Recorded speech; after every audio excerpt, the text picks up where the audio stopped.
The COMELEC reminds members of the media that they are also covered by the election gun ban. The poll body also remains firm on its resolution on shorter political campaign airtime. More from George Bandola. Media men are not exempted from gun ban.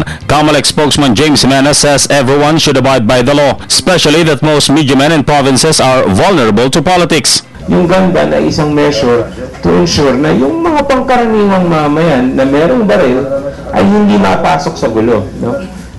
Deterrent yan. Kasi kuminsan, kunyari, ordinaryong tao ka lang. Diba? Balance ka naman, ganyan.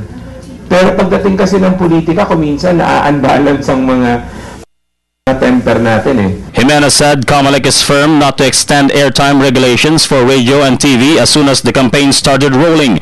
This despite two giant networks continues to appeal for a longer political ads airtime. Kapag sitwasyon halimbawa, meron ka kailangan interviewin ngayon o may na-ambush interview ka, hindi na kailangan ng notisya doon. Ang notisya para nandun sa mga talagang guesting. Meanwhile, COMELEC assures the public that it will continue to carry out functions by outgoing commissioners Rene Sarmiento and Armando Velasco, who will be retiring in February 2. Wala namang problema masyado kasi pag umalis yung dalawa, may matitirang 5, they can share the tasks for a while.